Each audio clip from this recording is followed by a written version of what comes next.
சுக்கா style chicken தொக்கு எப்படி செய்கிறதுன்னு நம்ம பார்த்துடலாம். ரொம்பவே டேஸ்டியாக இருக்கும்.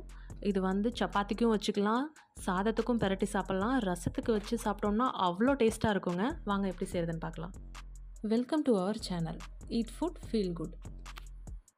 கடாயில் 2 ஸ்பூன் எண்ணெய் சேர்த்துக்கலாம். நல்லா பெரிய ஸ்பூனில் 2 ஸ்பூன் ஆயில் சேர்த்துக்கோங்க. இப்போது பட்டை கொஞ்சமாக, 2 கிராம்பு, நான் அன்னாசி பூ சேர்த்துக்கோங்க, கல்பாசி கொஞ்சம் சேர்த்துருக்கேன், பிரியாணி இலை சொல்லுவாங்கள்ல அது கொஞ்சமாக சேர்த்துருக்கேன், ஒரு அரை ஸ்பூன் சோம்பு சேர்த்துருக்கேன்.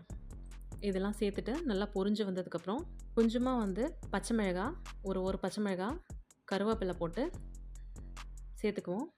அது நல்லா வதங்கட்டும். நல்லா பொரிஞ்சு வந்ததுக்கப்புறம் நல்லா ஒரு பெரிய சைஸ் வெங்காயமாக ஒரு வெங்காயம் சேர்த்துருக்கேன். நல்லா பொடியாக சாப் பண்ணி நல்லா வதங்கட்டும். அது நல்லா ப்ரௌனிஷாக வரட்டும். அது நல்லா வந்ததுக்கப்புறமா கொஞ்சமாக இஞ்சி பூண்டு பேஸ்ட்டு சேர்த்துப்போம். 1/2 kg வந்து சிக்கன் எடுத்திருக்கேன். நல்லா வந்து வாஷ் பண்ணிக்கோங்க. இப்போ வந்து அதில் சிக்கன் சேர்க்கும் போது இதில் எந்த ஒரு வாட்டரோ எதுவுமே வந்து ஆட் பண்ண வேண்டாம். ஏன்னா சிக்கன்லேயே வந்து அந்த தண்ணி இருக்கிறதுனால அந்த சூப்பு நல்லா அதுலேயே வந்து சிக்கன் நல்லா வெந்துடும். நீங்கள் வேணால் பாருங்களேன், முதல்ல போடுறதுக்கும் அதுக்கப்புறமா வரத்துக்கும் நல்லாவே வந்து அந்த கலர் வந்து சேஞ்ச் ஆகிருக்கும்.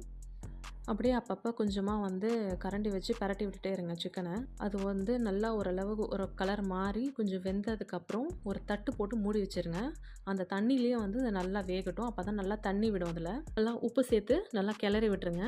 கிளறி விட்டுட்டு இப்போது ஒரு பெரிய சைஸ் தக்காளி நான் சேர்த்துருக்கேன். அதை நல்லா மிக்சியில் போட்டு அரைச்சிட்டேன். ஏன்னா வந்து நம்ம தண்ணியே வந்து அதில் கொஞ்சம் கூட சேர்க்காததுனால இந்த தக்காளியை வந்து நம்ம தனியாக போட்டோம் அப்படின்னா கொஞ்சம் அங்கங்கே இதாக இருக்கும். இது நல்லா வந்து அப்படியே ட்ரை கிரேவியாக வந்து சுக்கா மாதிரியே இருக்கணும். அதை அதுக்கும் பிசைஞ்சிக்கலாம். அந்த மாதிரி வரணும் அப்படின்னா நம்ம வந்து தக்காளியை வந்து இந்த மாதிரி அரைச்சி தான் சேர்த்துக்கணும். 1 ஸ்பூன் மிளகாத்தூள், 1 ஸ்பூன் மல்லித்தூள், கொஞ்சமாக மஞ்சத்தூள், அப்புறம் சிக்கன் மசாலா கண்டிப்பாக சேர்க்கணும். அப்போ தான் நல்லா டேஸ்ட்டு வரும்.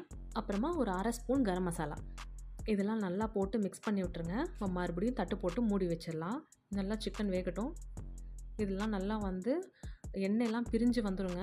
ஓப்பன் பண்ணி பார்த்தீங்கன்னா நல்லா எண்ணெயெல்லாம் பிரிஞ்சு வந்ததுக்கப்புறம் நல்லா பொடியாக நறுக்கி வச்சுருக்கிற கொத்தமல்லி வந்து ஆட் பண்ணிக்கலாம்.